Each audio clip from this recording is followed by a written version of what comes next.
Sa kuulad AI Empowerment podcasti, Eesti esimest AI teemadele keskenduvat taskuhäälingut, mis aitab muuta tehisintellekti maailma arusaadavaks ja kättesaadavaks igale kuulajale. Igal reedel toome sinuni olulised AI arengud, kasulikud tööriistad ning inspireerivad kogemuslood. Me tehisarutame inimestega, kes rakendavad AI-d päriselt nii töös kui ka igapäevaelus. Mina olen Kerlin Tigemäe, tehisintellekti koolitaja ja finantsvaldkonna praktik. Ja mina olen Sandra Reivik, ettevõtja, AI koolitaja ja AI Empowermenti looja. AI, ning head kuulamist. Tere tulemast kuulama AI Empowerment podcasti, üli hea meel, et oled siin ja täna me sukeldume siis AI rakendamisse loovtöös ja minuga stuudios muidugi Kerlin. Tere! Ja me räägime täna sellisest teekonnast, kuidas võib-olla üks indiviid on käinud erinevaid rolle läbi loovmaailmas ja nüüd ka siis selle tehisintellekti ajastul, kuidas ta on jõudnud sellisesse rolli nagu AI kunstiline juht, mida see endast natuke nagu kujutab ka, et me oleme täna kutsunud siia Lauri Kivipelto. Tervist, Lauri! Tere! AI kuningannad! Ja me oleme selles mõttes võtmas ka natukene sellise objekti alla ka divisiooni reklaamiagentuuri, kus siis praegusel hetkel Lauri tegeleb, aga ma ütlen, et Lauril on pea 13 aastat siis kogemus selles valdkonnas erinevates rollides, nii et saame kõiki neid huvitavaid küsimusi küsida, et kuidas siis päriselt saada üks hea pilt või video kätte, et mis ma sinna promptiks siis peaksin kirjutama, mis struktuuri ma võiksin jälgida ja millised on need võib-olla kõige paremad tööriistad praegusel hetkel turul ka, et ma arvan, palju on õppida. Mina olen küll huviga ootamas, mis siis täna lahti rullima hakkab, nii et võib-olla alustakski sellest. Natuke anda tausta siis kuulajatele ka. Kuidas sinu tehisintellekti teekond on välja kujunenud? Mis rollides sa oled siis olnud ja kus sa siis praeguseks hetkeks jõudnud oled? Alustame siis kaugemalt. Et see loov pisik oli mul juba nagu üsna väikse lapsena sees. Et mulle meeldis joonistada, kirjutada kõiksuguse, ma ei tea, kas või legodega disainida mingeid objekte. Ja siis see kandus väga naturaalselt edasi minu karjääris. Et ma õppisin Tallinna Ülikoolis reklaami. Minu esimene muideks ka kraad, mis ma hakkasin tegema. Alma mater. Ja siis sealt otse ma veel kirjutasin seda bakalaureuse tööd. Siis mind juba võeti tööle ühte väiksesse agentuuri, kus ma siis olin siuke copywriter, disainer, kõik koos, et siuke kombo. 2 aastat töötasin seal agentuuris ja siis läksin sealt ära ja tuli mõte, et võiks midagi juurde õppida, et magistri ka ära teha. Ja siis enne magistrisse ma tegin teate nagu loosi põhimõtteliselt, et kuhu satub on ja sattus filmiproduktsioon Walesis ja õppisin aasta aega filmiproduktsiooni. Siis tulin tagasi Eestisse, hakkasin tööd otsima. Siis järsku mind palgati sellisesse ettevõttesse nagu Paprika Latino stuudios vist oli. Oho, väga huvitav nimi. Ja see on rahvusvaheline firma, kus on siis Ungaris on peakontor. Ja Eestis oli siis filiaal, mis tootis telesarjasid igast Eesti kanalitele. Ja siis ma töötasin seal 1,5 aastat Eestis, aasta aega Budapestis peakontoris. Ja siis ka seal oli siuke tunne, et see ei ole lõpuni nagu minu koht. Siis ma tulin Eestisse tagasi ja siis ma nüüd 6 aastat töötasin filmiplatsidel. Et minu positsioonideks olid sisuliselt platsi rekvisiit, platsi kunst, et see on siis nagu töö siis, kui juba kaamera seisab statiivil ja nagu näitlejad on juba grimmis ja et juba käib see võte. Ja lisaks olen olnud ka paljudes assisteerivates rollides andekatele Eesti ja välismaa kunstnikele. See on siis viimane 6 aastat. Ja siis mingi hetk kuidagi Eesti film on ka vaikselt, ma ei ütle, et hääbuma, aga ütleme nii, et ma natukene olen konkurentsi hakanud kaotama oma lõunanaabritele. Et kuidagi see on sinna suunas minemas. Ja siis ma otsustasin, et ma ikkagi tunnen, et ma tahan midagi muud teha. Siis ma hakkasin IT-projekti juhtimist õppima täiesti lampi, täiesti mõtlesin, et why not, võtsin Coursera lahti, online õpe, IBM Project Management ja hakkasin otsast pihta. Ja noh, see oli ikka üsna keeruline, kõik need igasugused IT-alased lühendid ja mõisted ja noh, see oli ikka hoopis teine maailm.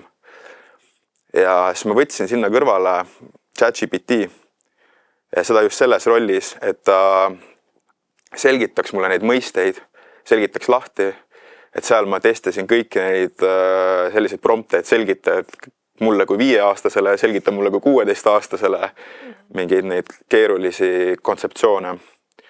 Ja siis kuidagi nagu see asi läks edasi, siis igast nagu sõbrad ja kolleegid soovitasid erinevaid asju. Ja siis mul keegi soovitas, aga kuule, aga mis sa sinna IT-sse, et võta midagi, mis nagu on sulle südamelähedasem. Ja siis ma mõtlesin, et okei, et disain, kunst, et see kõik on hästi südamelähedane, et läheks sinna sellesse loova AI poolele. Ja noh, seal lihtsalt tekkis see huvi ja juba see huvi nagu edasi arendades olen, kus ma olen nüüd. Sest tegelikult meie ju tutvusimegi Startup Day'l esimest korda, kus olid siis enda loovagentuuri esindamas, kus olid ka päris palju juba nagu tehisintellekti erinevaid katsetusi teinud, rakendanud loovtöös seda, et siis meil oli päris palju alguses kohe nagu põrgatada, aga noh, nüüd sa oled siis jõudnud Divisioni, äkki sa natukene paari sõnaga räägid ka, kus sa siis praegusel hetkel tegutsed? Jah, no ma võin rääkida korraga sellest Uncoolist, et see oli siis väga cool nimi, Uncool. No ta oli selles mõttes loovagentuur ühes isikus, et see oligi see siuke nali, et minu agentuuri kaaslased on AI-d kõik. Ja praegu ju räägitakse hästi palju sellest, et seal aasta pärast või kunast tulevad need esimesed $miljardärid, kes on nagu ühe mehe ettevõtted. Aga no ma ütleks, et see on nagu üsna tunnen kaasa nendele inimestele, et üksi töötada on ikkagi üsna igav ja siuke, et ei ole seda õiget nagu seda kunstilist energiat ka. Ja seetõttu ma otsisingi mingit siukest kampa, kellega koos seda asja edasi arendada. Ja kuidagi läks Divisioniga see asi nagu läks lahti, et ühest mõttest sai nagu 2 mõtet ja 2 mõttest sai 4 mõtet ja siis nüüd me siin oleme. Et Divikas on et ta on ikkagi üsna väga pika ajalooga Eesti agentuur. Ja just Urmas Lilleorg käis ka podcasti andmas, et kui te tahate Divisioni ajalugu kuulata, siis kindlasti kuulake ka see podcast ära. Paneme jaokirjeldusse. See on ikka siuke Lex Friedmani mastaabis epos 2,5 tundi. Ja, aga see juhatus on väga ise innustunud AI-st ja seetõttu on see areng seal väga kiire ja üldse, et hästi palju on igasuguseid katsetusi ja sellega on hästi seal. Ja nüüd siis AI kunstiline juht on vist see positsioon AI Art Director. Just nii. Et no ma ei tea, kui palju sükest agentuurides üldse me näeme tegelikult neid rolle. Me näeme võib-olla Ühendemiraatide poole pealt oli väga tavaline, et organisatsioonid hakkasid panema nii-öelda head of AI, et nüüd reklaami agentuuridesse võib-olla on ka see tendents, et tulevad nii-öelda AI Art Directorid, kes valdavad seda valdkonda hästi, tööristasid hästi ja suudavad võib-olla ka nagu loov meeskonnas sellist nagu transformatsiooni luua. No eks paljud AI-ga seotud inimesed, nende nagu see tegelik scope on laiem, et nad teavad nii LLM-idest, agentidest, loovtööriistadest, eks ole, et teil on näiteks natuke teine scope võib-olla kui mul, aga te teate ka ikkagi üsna palju loovtööriistadest ja kui keegi teile ütleks, et tehke konkreetne pilt AI-ga, siis see oleks ka mingi probleem, eks ole. Aga lihtsalt see AI Art Director, jah, et ta on ikkagi väga tugevalt selles loomingulises pooles ning ka kõik see eelnev kogemus annab võib-olla natuke nagu teist konteksti nende tööriistade kasutamisel. Täpselt. Aga ma võtangi kohe siit sõnasabast kinni ja küsin natuke nende tööriistade kohta, eks ju, et kindlasti sa ei taha ja ei pea, eks ju, rääkima nendest, millega sina igapäevaselt tööd teed, aga kui laiemalt mõelda selle loovprotsessi peale, eks ju, siis nii nagu sa ütlesid, kui keegi küsib loov AI kohta, siis ma ütlen, et ma ei tea, võta ChatGPT või tee Gemini nanobananaga pilt, eks ju. Aga tegelikult see loovprotsess on ju nii pikk, eks ju, alates sellest idee genereerimisest, kus sa võiksid juba võtta ChatGPT appi, kuni selleni, et sa teed selle pildi ja siis sa muudad seda seal. Kui sa räägid natukene seda protsessi lahti nendele, kes ei ole selle loovprotsessiga niivõrd palju kursis, mis need etapid on ja kus kohas siis saab AI tööriistu appi võtta ja kus võib-olla täna veel ei saa? Või kas sa ka nõustud sellega, et kõikidest nii-öelda nendes töövoogudes saaks tegelikult tehisintellekti rakendada? Kas me oleme ju jõudnud sellesse kohta, kus tegelikult mudelite võimekus, tööriistade võimekus on nii hea? Jah, et ma ikkagi ütleks, et kõige olulisem on ikkagi siin see inimkomponent veel ja see on nagu ühel väga tähtsal põhjusel, et AI on siiski tööriist. Me ei tea, mis homme toimub, aga täna AI on lihtsalt tööriist, mis siis nagu võimendab seda inimese mõtet.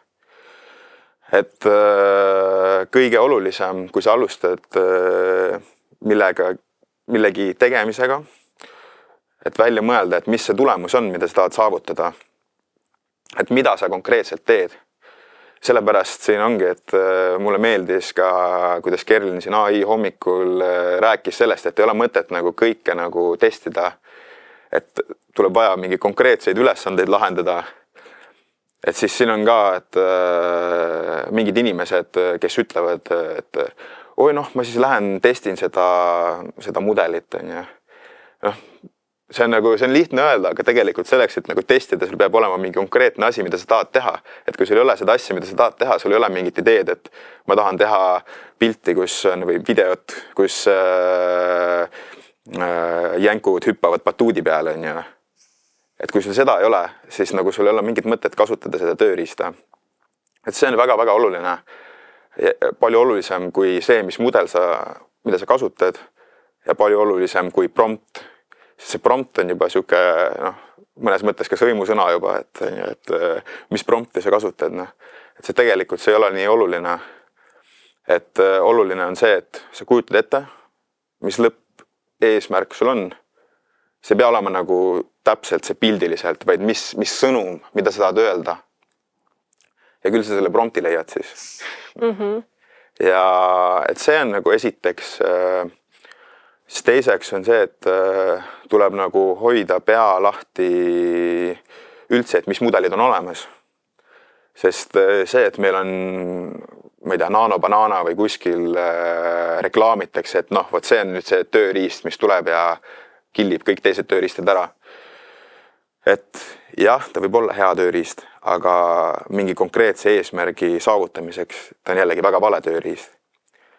Et näiteks nanobanana, mis on siin kõik, eks ole, korrutavad, mingite asjadega ta ei saa üldse hakkama, aga siis tal on Hiina konkurent C-Dream V4, mis teeb sama ülesande nagu palju paremini ära.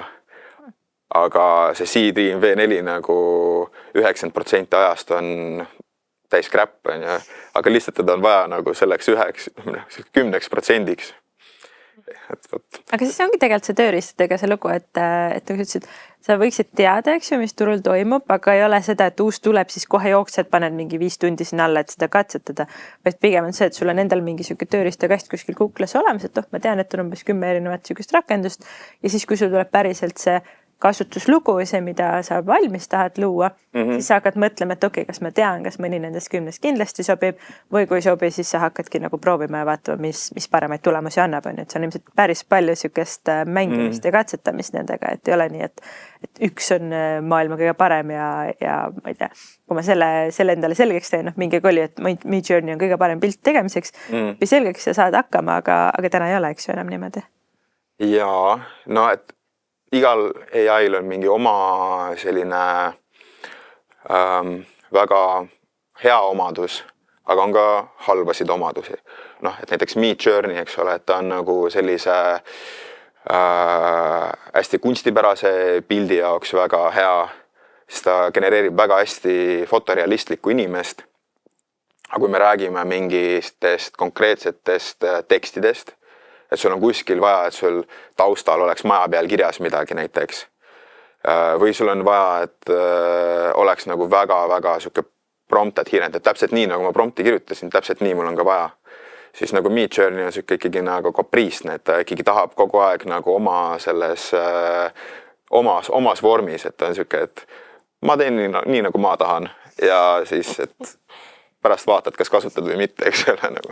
See on juba see vaata ka, kus me räägime nendest, et iseloomud hakkavad tekkima nendel tööriistudel, et me kuidagi nagu suhestume, sest see tekibki tehisliigiga mingit moodi nagu suhe on ju ja me töövahendina seda kasutame, et selles mõttes seda on huvitav ka kuulata sinust, ma tean seda väga hästi, kus sul on nagu väga võib-olla ka siukeseid vihaseid kogemusi. Ei, seda me tegime selle veebiseminari ka, et kus me arutasime ka seda Midjourney pirtsakust on ja et ta pirtsutab ja siis annab mingi täiesti geniaalse asja, mida täiesti lööb pahviks nagu. Ja see ka nagu praktiline kogemus, et sa vahel ongi niimoodi, et sa pead käima natuke seda valu läbi on ju, et lihtsalt see teadmine, et okei, selle tööriista valin võib-olla selle jaoks on ju ja siis protsessi sees olles ma tean ka sina lihtsalt oledki väga palju ka ämbreid kolistanud ja võib-olla seista praegusel hetkel nagu kunstilise juhi rollis, see ongi see, et okei, selle praegu välistame, sest see ei ole võib-olla see kõige parem tööriist, selle täpse.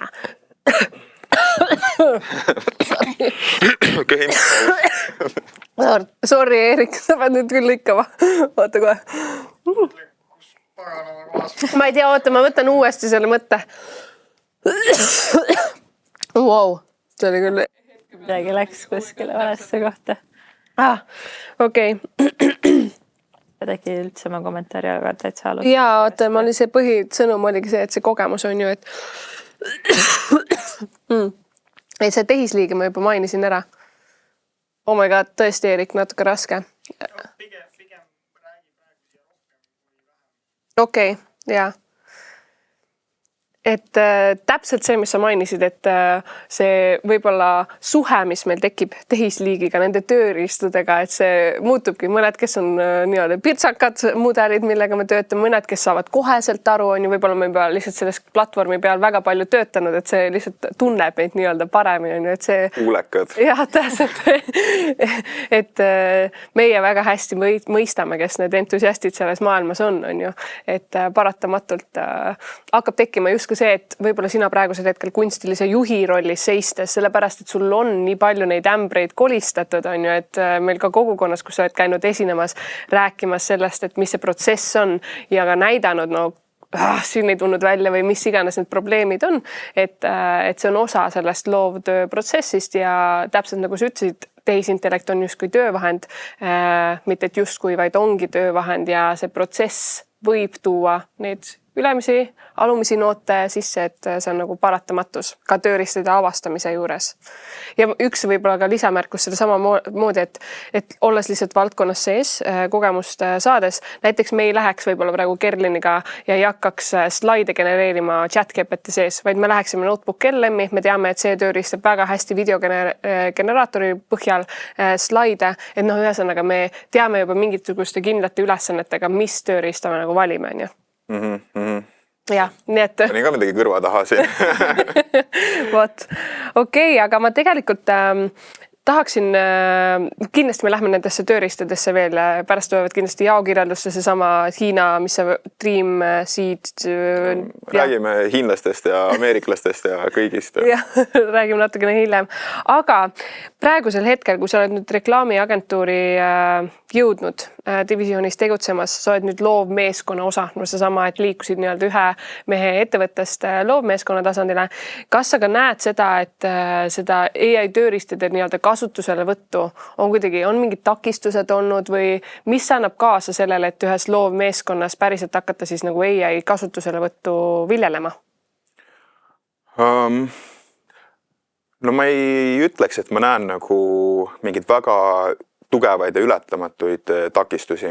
Niimoodi peab juht rääkima, kunstiline juht, täpselt väga hea. Et eks kui ma sinna tulin, siis nad olid juba AI-d kasutanud. Kas just nagu selles mastaabis, kus me seda nüüd kasutame. Aga küsimus on selles, et sellises professionaalses loovkeskkonnas, kus sul on art directorid ja disainerid, kes on seal juba üle 10-aastase kogemusega ja osad on lihtsalt väga pika kogemusega ja väga sellised professionaalsed, teavad, mis klient tahab. Et ilmselgelt nagu uus kutt ei saa tulla nagu esimest päeva kontorisse öelda, et näed siin nagu kommipaber on laual, eks ole, korista ära, et sa pead nagu natukene sinna natuke settima ise ka nagu koha peale. Et siis võib-olla nagu ei saa olla sellist agressiivset poliitikat, et sa nüüd tuled ja hakkad ütlema inimestele, et kas sa kasutad AI-d või mitte. Et inimesed võtavad väga hästi selle kasutusele, kui sa nagu meelitad präänikuga, mitte ei siis hirmuta piitsaga. Ja mis ma olen nagu aru saanud, on see, et ei saa tulla niimoodi, et öelda, et no nii, nüüd ma võtan teile kõigile nagu õpetan ühe workflow ja siis me homsest hakkame kõik seda tegema. Et see on nagu ikkagi väga selline indiviidi põhine. Et näiteks üks väga pika kogemusega art director, kes oli esmapilgul selline, et tema küll nagu AI-d kasutusele ei võta, eks ole. Siis ma ütleks, et ta oli nagu üks kõige kiiremini adopteerinud tegelane üldse seal divisionis. Aga talle nagu sobis üks nagu väga spetsiifiline workflow. Ma ütleks, et mitte keegi muu ei kasuta seda konkreetset workflow'd. Aga kuidas nagu see inimene kasutab seda, et see on lihtsalt nagu, see on täiesti geniaalne, nagu, et see on nagu, ma ise vahepeal, kuna meil on, nagu ma näen, mis ta seal kontos teeb, siis ma vahepeal vaatan, et vau, et see on ikkagi väga hea idee ja väga hea kasutusviis sellele mudelile. Et ja jällegi iga disainer, iga loovjuht, kõik kasutavad, aga kõik kasutavad enda moel ja minu arust nagu see on ka väga lahe ja kõigil on oma promptimistehnikad, et sul ei ole mingit sükest keskset joont ja siis sealt tuleb ka see loomingulisus välja. Et division on üldse, et meie see AI strateegia on hästi inimese keskne, et me oleme inimagentuur ja mis kasutab AI-d. Ja siis hästi suur rõhk on kvaliteedil ja sellel sellisel inimlikkusel siis. See on, ma arvan, tegelikult ju laiendatav teistes valdkondadesse ka või kui me ka laiemalt ju koolitame, et alati sul võiks olla keegi, kes on see nii-öelda entusiastiks või sinu rollis ka pikema kogemusega ja kes saab teisi toetada, eks ju, ja kes saabki öelda, aga proovi teisiti või proovi näiteks mingeid teisi tööriistu. Sest ega enne rääkisime nendest tööriistade rohkusest, ega sa ei jõua igaüks nendest ka disaineritest ei jõua kõiki neid tööriistu kogu aeg ju läbi katsetada, et see kindlasti annab lisaväärtust juurde, kui organisatsioonis ongi selline üks dedicated või pühendunud roll just nimelt selle teiste toetamiseks. Just, ma olen 100% nõus sellega, et see on niisugune natukene nagu agile projekti juhtimises on see Scrum Masteri roll, eks ole, et kes otseselt nagu midagi ei juhi, aga kes käib siis töötajate juures ja küsib, et mis takistused teil on, kõrvaldab takistusi ja soovitab mingisuguseid uusi workflow'si, mis nagu aitavad selle protsessi teha kiiremaks jah,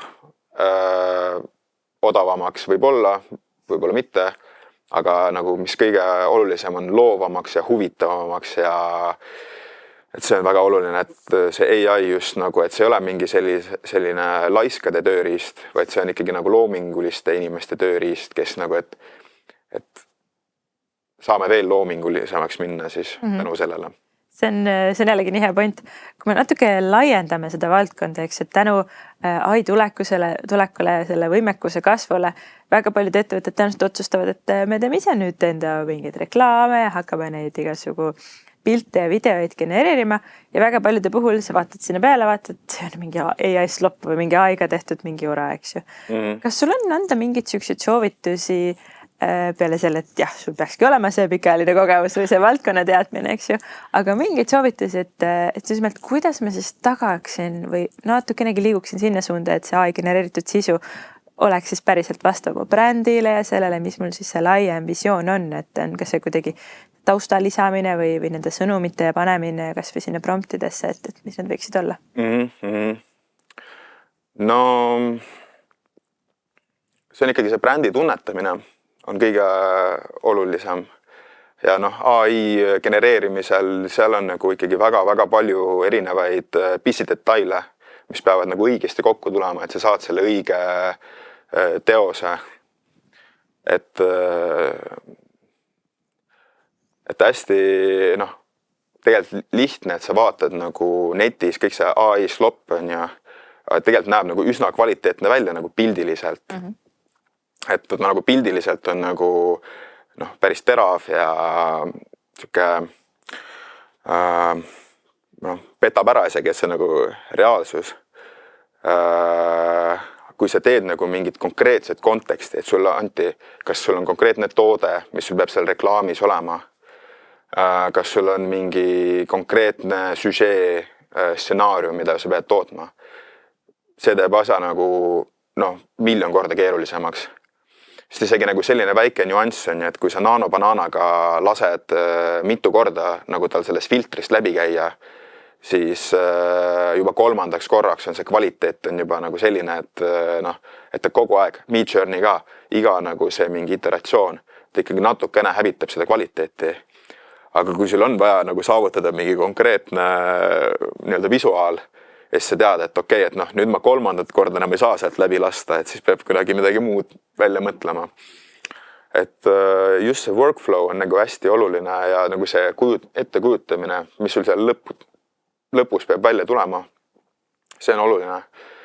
Ja teine asi, mis nagu kvaliteeti kindlasti parandab, on taaskord meeskond, sest kõik need kogenud inimesed, neil on ka kogenud silm ja kogenud kriitikameel.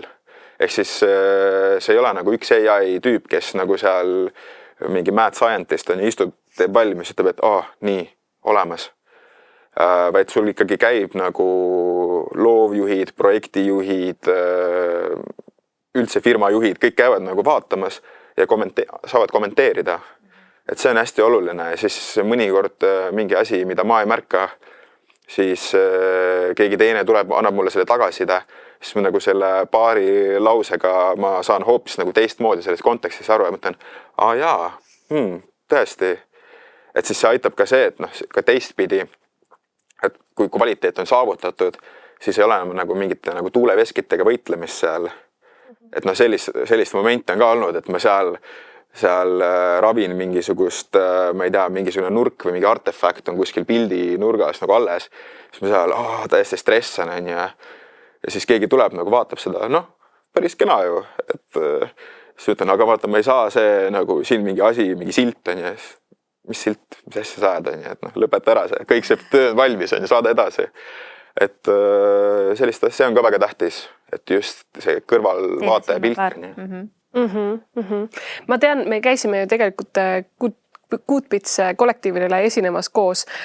Samamoodi seal tuli selline arutelupunkt üles, et kuidas üldse tegelikult suhtutakse praegusel hetkel AI genereeritud nagu sisusse. Selles mõttes, et kui ongi, me rääkisime sellest, et kuldmonasid on võidetud, on ju, et võib-olla seal on see AI genereeritud, kas see on siis päriselt aus või ka see, et kuidas nagu kliendid ise vaatavad selle peale, et okei, nüüd andsime agentuuril ette, see on kuskilt AI genereeritud, noh, me oleks võinud ise ka teha, on ju. See on muidugi väga vale arusaam, ütlen kohe kohe kõigile nagu selles mõttes, et mida ka Lauri meile kogukonnas näitas, ta kasutas umbes 3 erinevat tööriista selleks, et saada lõpus ikkagi hea tulemus, on ju, me räägime upscalerist seal vahepeal erinevatest tööriistadest, mida ma ei olnud algselt võib-olla kuulnudki, on ju, ja selles mõttes see protsess ei ole nii kerge, kui me päriselt tahame head tulemust saavutada. Aga mis teie olete võib-olla tajunud, olles töötades nii-öelda klientidega, kas see suhestumine on negatiivne, kas meil on juba seda nagu valmisolekut kuidagi, kuidas sa ise tajud seda skeenet? Ma ütleks, et ma ei ütleks, et suhestumine on negatiivne. Et võib-olla varasemalt oli, aga see oli nii uus ja et sul ei ole nagu mingid näiteid, et näed, nemad tegid või nemad tegid, on ju. Et nüüd see turg on vaikselt nagu tekkimas. Jah, see Goodbeat seminar tuleb meelde küll, et see oli nagu vanad head ajad, on ju. Et nüüd on see ikkagi natukene jah, kõik muutunud. Aga kliendi koha pealt, eks ole, et meie poliitika on selline, et klient tuleb meile konkreetse briefiga, et tal on mingi konkreetne, mingi turunduslik eesmärk vaja ära lahendada, on ju.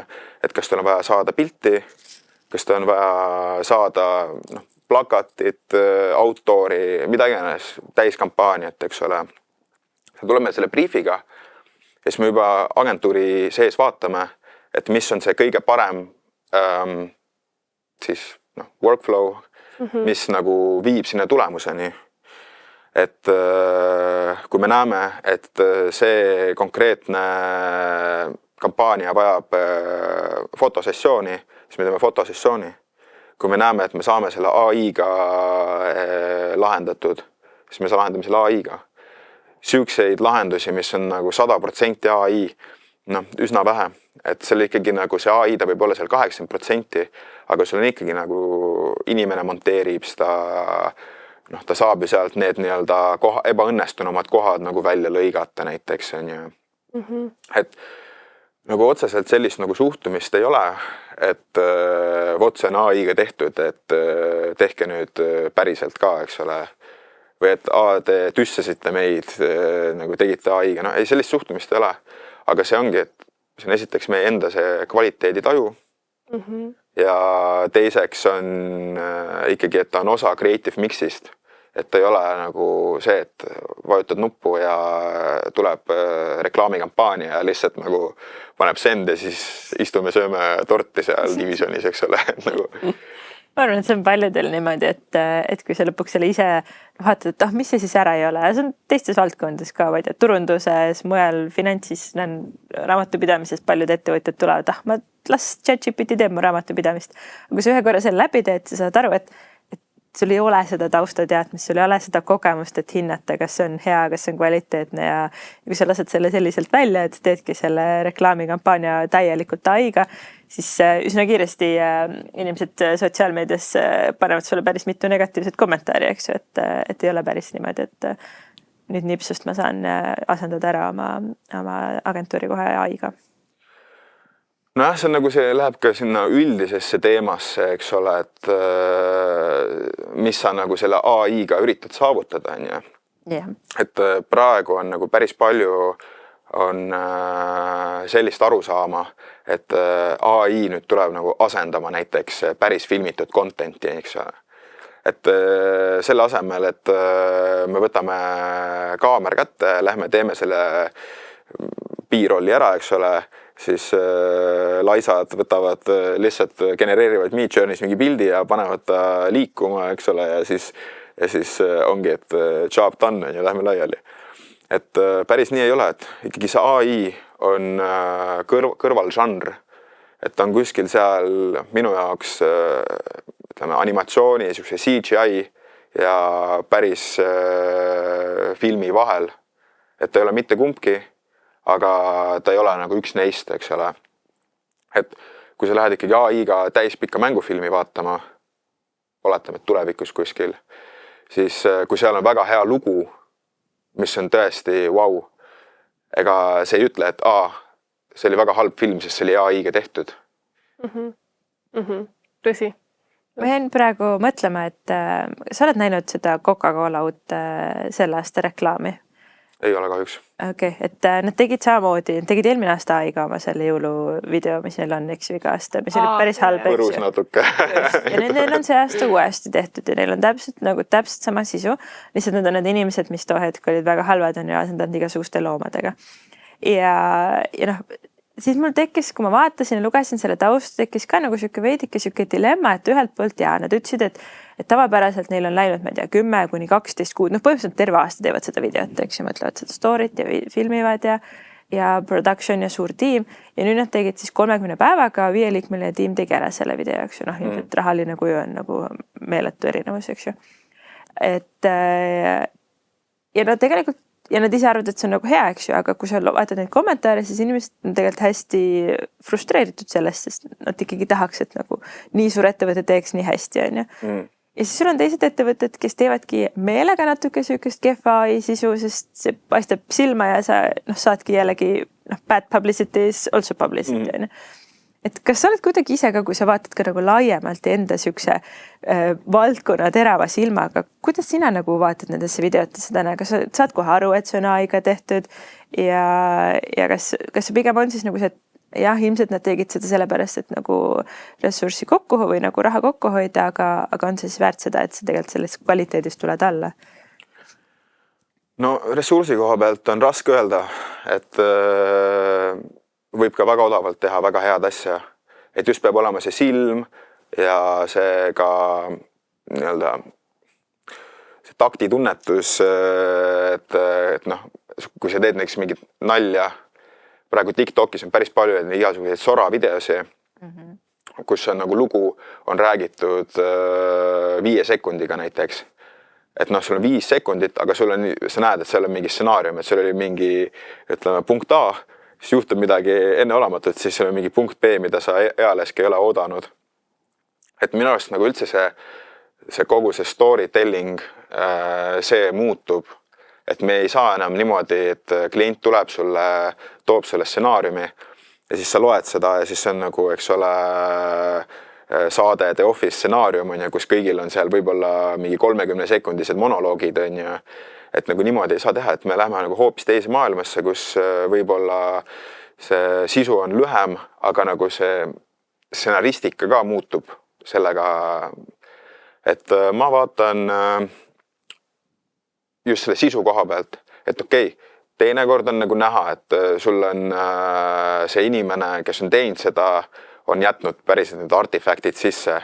Teinekord on üritanud midagi head teha, aga ta on lihtsalt jäänud väga AI. Kolmandal jällegi ta on nagu nii palju vaeva pannud sinna sellesse kaadrisse, aga tal ei ole seda sisu. Tal nagu midagi, lihtsalt ilusad kaadrid on ja ilus mingi loodus, draakonid lendavad, aga et seal ei ole mingit nagu sellist dramaturgiat. Et seda on päris palju. Et ma ei oska nagu adekvaatselt sellele küsimusele vastata, et lihtsalt võib-olla meil ei ole, et need halvad kommentaarid on ka nendelt inimestelt, kes võib-olla ei saa nagu aru, kus me praegu hetkel ajaloos oleme ja mis praegu üldse nagu toimub. Et nad on harjunud sellega, et vana on hea, vanasti käis kõik asjad hästi ja nüüd teie oma mingi mänguasjaga tulite sisse ja hakkasite seda asja lõhkuma, eks ole, Et need samad inimesed võib-olla olid seal aastal 97, et kulge, et mis e-maili te siin saadate, eks ole, et kirjutage need paberi peal, ma muidu ei usu, kui see mingisugune ekraani peal on, et paberi peal on kirjas, kõik on selge, eks ole. Tõsi. Aga aga räägime natuke konkreetsemalt, kas sa saad iseenda ajaloost tuua mingisuguse näite, et sul oli mingi projekt, mingisugune kampaania, mis iganes oli vaja ära teha ja kus sa siis praktikas seal AI-d kasutasid või kus sa sind edasi aitas? Ja on küll siuke lugu, aga ta ei ole nagu praegusest ajast, vaid ütleme, et see on siuke no kuskil 1,5 aastat tagasi, võib-olla isegi 2 aastat tagasi. Ja mis jällegi sellel hetkel mudelite võimekas polnud kindlasti mingi lähedal sellele, mis praegusel hetkel on ju. Ja siis ma olin kunstnik ühel väga väiksel reklaamikesel, et me seal reklaamisime mingit kreemi ja siuke 30-sekundine klipp. Ja kuidas käib nagu kliendile selle klipi presenteerimine, kui seda ei ole veel valmis, eks ole. Et tavaliselt filmikunstnik teeb mingi moodboardi, võtab internetist pilte, paneb neid siis nagu mingisuguse lõuendi peale, nagu e-lõuendi peale siis. Ja siis ta näitab kliendile, et näed, noh, umbes midagi sellise vibe'iga me hakkame tegema. Ja siis klient nagu mõtleb, käib see Apple'i, vaata see ringikene ja siis ütleb, et okei, aga tegelikult ta ei kujuta ette nagu, mis me tegema hakkame selle baasil, lihtsalt noh, ta ei suuda seda ette kujutada selle moodboardi peal. Osadele suudavad. Aga ma kuidagi mõtlesin, et ma proovin, mis AI teeb siis. See oli mu, mõtleks, esimene graafiline AI katsetus üldse. Ja siis, mis ma leidsin üles, oli see Adobe Firefly. Jumal hoia. Ja siis ma hakkasin sellega genereerima, et ma hakkasingi nagu kadreeringut, et kuidas see nagu kunstiline värvi koha pealt, siis seal juba sai selle, et sa nagu paned selle purgi, kustutad selle ümber ringi selle maailma ära ja siis sa paned selle purgi nagu päriselt. Mul oli seal sinine laud oli planeeritud, genereerisin selle sinise laua ja siis nagu tahtsin, et selle fiikuse taim oleks taga. Taustal oli fiikuse taim, siis mul oli mingi mis asja, et kui nüüd paneb mulle siia veel selle suhkru lusika ja lahti lõigatud mango ka veel kõrvale, no siis ma ei tea, ja 2 minutit. Siis ma nagu läksin sellega kliendi juurde, saatsin talle, ütlesin, et näed, täpselt siuke product shot meil tuleb, ja siis klient oli nagu hetkega kinnitatud, lähme edasi, eks ole. Et nagu selle asemel, et ta nägi seda mingit siukest hästi kaudset ja siukest ähmast moodboardi, see oli siuke, et näed, seda tahad? Jah, kõik. Ja täna, eks ju, need mudelid on veel võimekamad ja sa saad nagu veel täpsemini Jah, aga no sa ikkagi ei saa nagu 100%, et see teatud mudeliga sul lihtsalt ei ole ka nagu aega, et seda nii nagu, et see aga palju täpsemalt saab teha igasuguseid esitlusi ja nagu näiteid, et näed, see on see meie kunstiline suund. Tõsi. Ma tegelikult tahaksin, ma tean ju see samamoodi, et TikTokis või kuskil näeme kogu aeg sotsiaalmeedias ka mingeid huvitavaid näiteid. Noh, minul oli endal hiljuti see kogemus, kus oligi näidatud erinevaid videosid, inimesed pidid arvama, kas on AI genereeritud või mitte, päris või siis mitte. Ja mina ise panin 4 mööda, vist mingi 10-st, on ju. Et selles mõttes vägagi juba oleme liikumas nendesse hirmuäratavatesse tasanditesse, kus me ei mõista on ju seda, et AI genereeritud sisu või mitte. Kas sul on olnud midagi nagu videomaailmas või pildimaailmas midagi viimase ajal, mis on nagu arengu poole pealt jäänud silma ja nagu wow, et selline muutus on toimunud valdkonnas? Las ma mõtlen. Et ühte videot ma olen näinud, mis nagu pani mind mõtlema, ütleme niimoodi, et kõik ei ole nii lilleline ja ilus, eks ole. Et mind nagu pigem hirmutab see, et kuhu nagu see maailm üldiselt liigub, et sul on nagu need nüüd meie suured juhid on sellised, et kui nad midagi ütlevad, eks ole, siis rahvas kohe kuulab ja hakkab nagu seda levitama. Ja igasugused need juhtidest ja liidritest tehtud nagu deepfake'id, et need on üsna hirmutavad, et kuhu see võib kõik viia. Ja siis see üks video, mis pani mind mõtlema, oli selline, kus oli seal oli see Kes tahab saada miljonäriks mäng, Vene oma nagu. Ja siis seal istus Vene riigipea nii-öelda selles vastajatoolis. Ja siis see saatejuht küsis nagu väga poliitiliselt nagu terava küsimuse. Ja siis, et see Vene riigipea seal hakkas sellest küsimusest nagu põiklema. See oli tehtud nagu, ta oli ikkagi nagu naljavideo selles mõttes. Aga ma vaatasin seda suu ammul ja siis see production oli lihtsalt nii hästi tehtud, et kõik need shotid olid nagu täpselt, et see oli lõigatud nagu reaalne AI kokku. Kõik need shotid olid tehtud nagu väga hästi, et see oligi nagu päris saade. Kõik need hääled olid tehtud väga hästi. Saatejuhi nagu nägu, kui ta selle nagu fake küsimus küsis, ei näidatud, et ta näidati rohkem nagu selja tagant. Aga lihtsalt nagu need vastused ja asjad, et see pani mõtlema, et mis siis järgmine etapp on, eks ole, et kõik siin ilmselgelt said aru, et see on fake, aga mingi hetk me ei saa enam aru. Tõsi. täna tõesti üks viis, kuidas sa saad deepfake'idest aru, on ka need kaadrivahetused just on, et sul on võib-olla nägu suudetakse juba üsna hästi hoida, võib-olla mingeid riietusi on ju, aga see, et kui sa tahad ikkagi pikemat videot, sa pead klippidest kokku panema, eks ju. Ja siis kõik need muud komponendid tegelikult ei ole enam niimoodi perfektselt ühendatavad, kui sa nagu päris elus filmiksid seda, on ju. Et see on võib-olla üks siuke nipp jälle natuke kuulajatele ka, et kui sa ei saa sellest näoilmest ja sellest emotsioonist aru, et ammu on möödas see aeg, kus sul on 6 sõrme ja mingid siuksed nähtavad elemendid, on ju. Kuidas ise üldse tuvastad võib-olla neid siukseid deepfake'e? No vot, lihtsalt nagu kõhutundega kuidagi, kui tuvastan üldse, vahel ei tuvasta ka, on ju. Et see video, millest ma räägin, et see oli nagu väga hästi kokku lõigatud ka nagu selle tempo poole pealt, eks ole, et need ka kaadrid vahetusid õige koha peal, seal suur plaan vahetus üldplaaniks, et nagu päris saates. Aga ma arvan, et me liigume kuhugi sinna suunas, et on vaja teha ikkagi, et AI mudelid peavad nagu võtma ette selle eetikakoodeksi. Ja siis kas see, ma ei kujuta ette, kas see on mingi ülemaailmne kokkulepe, et 2 suurt mängijat on meil, eks ole, USA ja Hiina ja siis on kõik teised seal kuskil jooksevad järgi. Et et eelkõige siis USA ja Hiina peavad leppima kokku, et nad panevad mingisuguse virtuaalse vesimärgi sinna peale. Et mis ei ole nagu see umbes, et see sora sul seal hüppab ekraani peal, see lihtsalt kaotab selle tööriistal igasuguse mõtte ära. Vaid et see on mingi selline, mida sa silmaga ei märka, aga kui sa, võtta nagu meil rahatähti, saad rahatähte kontrollida UV all, eks ole, et kui sa seda videot kontrollid ka UV all, eks ole, et ta siis nagu annab sulle mingisuguse vesimärgi välja, et ahah, et see on nagu see on fake, on ju. Et see on siis lihtsalt juba nagu politseile ja igasuguste jõustruktuuridele, et kui asi läheb juba käest ära, et siis nad saavad nagu kontrollida, kas see on päris või see on fake, eks ole. Vaatan kella ja aeg pressib meil siin peale jälle meil on liiga palju küsimusi, mida me tahaks veel küsida. Aga võib-olla siin viimase teemana võtame ka nüüd need loovinimesed, loovtöö spetsialistid, kes ei ole veel sinna maailmasse jõudnud.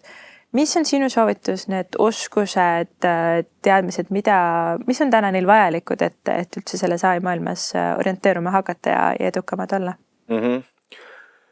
No esiteks tuleb nii-öelda paika panna, et mille vastu nagu see konkreetne huvi on. Et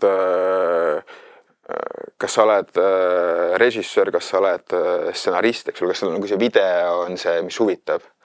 Et kui sa oled, ütleme, videomaailmast, siis mõtle, et mis lugusid sa tahad rääkida. Esiteks, mida sa tahad vaata maailmas, kas sa tahad mingi muusikaklippe teha, eks ole. Et mis on see väljund, mida sa selle AI-ga hakkad tegema. See on kõige olulisem. Ja siis tööriistadest katsetada lihtsalt erinevaid mudeleid vaadata, et mis sinu konkreetse teose jaoks kõige õige mudel on. Et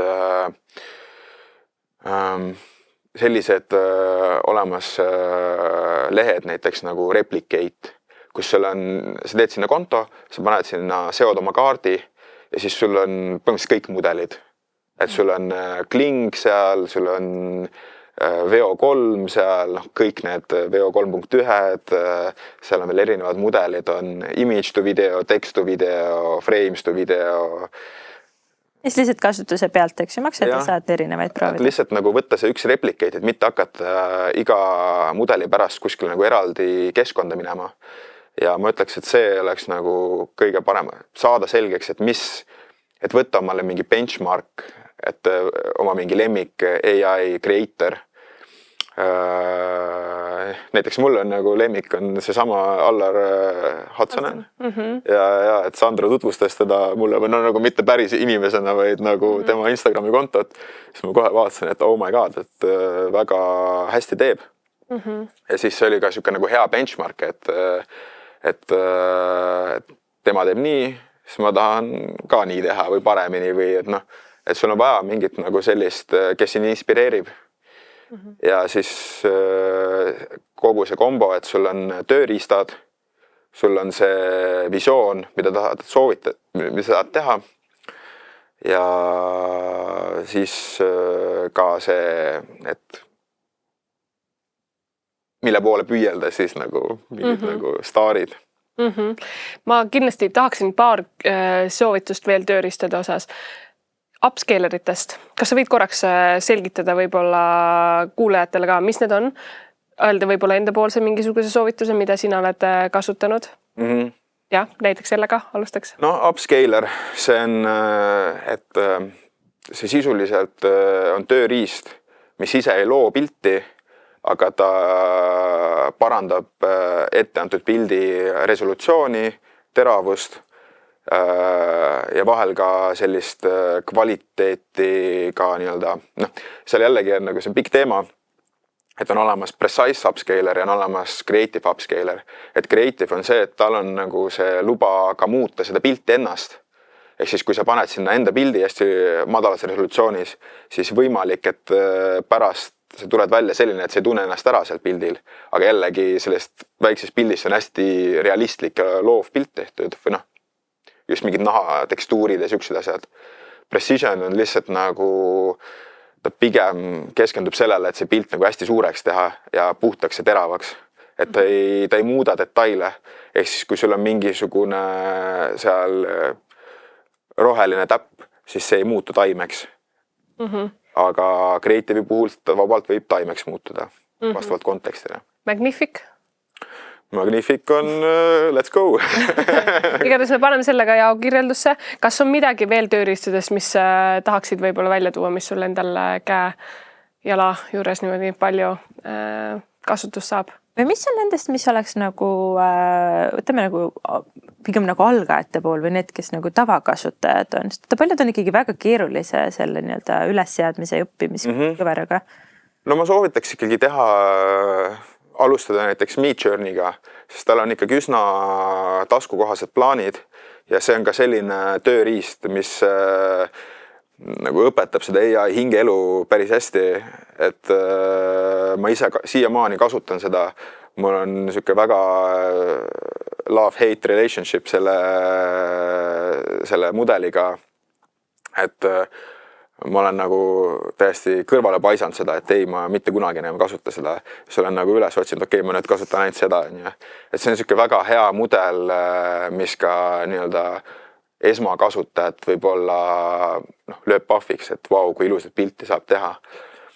Ja seal just on nagu hea ka, et leida mingi oma selline stiil, oma keel, et kuidas sa pildiliselt teed asju.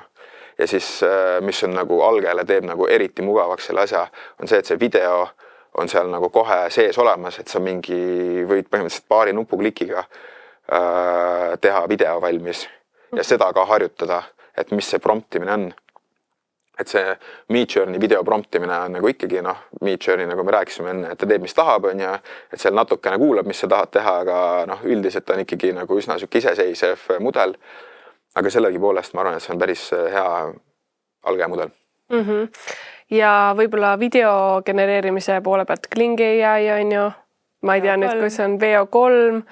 No videomudeli pealt on, seal on nagu nii palju erinevaid tekkinud, et ma ei saa ühtegi välja tuua nagu konkreetselt, et see on nii nagu eesmärgipärane, et kui ma selle küsimusele vastaks, siis ma lihtsalt hakkaks nagu loetlema järjest neid mudeleid, et te võite samamoodi ChatGPT-sse kirjutada ChatGPT brauserisse näiteks, et give me all the latest AI video models ja siis ta näitab sulle, selgitab sulle sama hästi kõik ära, et milles miski on hea ja mis need erinevused on. Ja siis lähedki replikeeti ja lihtsalt katsetad neid sarnase promptiga ja vaatad, kuidas erinevad tulemused tulevad ja Seda ma teen iga päev, et see on nagu ka väga oluline osa sellest tööst, on selle õige workflow leidmine.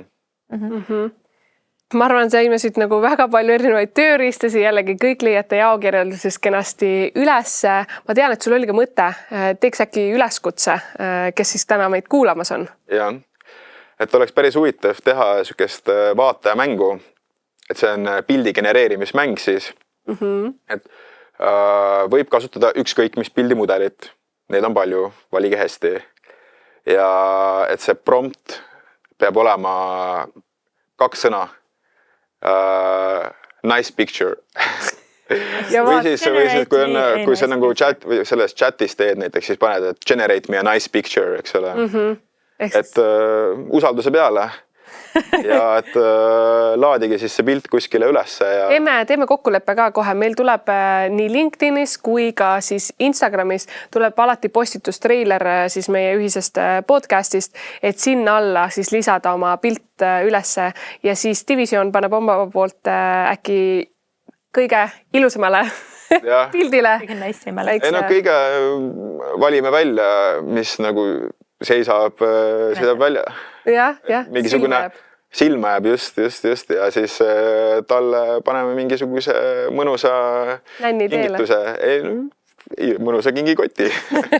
Täpselt nii, et kui sa meid vaatad YouTube'is, kui sa meid vaatad Spotify's, kui sa vaatad meid Apple Podcast'ist, kus iganes, siis tea, et meie sotsiaalmeedias AI Powerment Instagramis ja LinkedInis meil tuleb treiler siis sellest samast ka episoodist ja sinna alla saate siis lisada oma nice picture promptiga tehtud pilte. Aga aitäh sulle, Lauri. Aitäh teile kutsuma. Ja, et tulid jagama oma teekonnast ja ma arvan väga paljudele inspireeriv, et mul on väga hea meel, et Allar Haltson oli teid välja, et tõesti ta on ka Eesti maastikul, paneme jällegi jaokirjeldusse AI artistidest, kes päriselt loob väga-väga kõrge kvaliteetset loov sisu, et jällegi võib-olla inspiratsiooniks, kes tahaks siis sellesse maailma kenasti sukeldada. Nii et jah, kui sa meid veel ei jälgi, pane jälgi ka, ükskõik mis platvormid sa meid kuulad, siis igal reedel tuleb teile kenasti episoodi teavitus, nii et siis saame jällegi tuua seda kogu tehisintellekti maailma teile aina lähedamale, nii et aitäh sulle, Kerlin, aitäh, Lauri ja tšau. Näeme järgmine reede.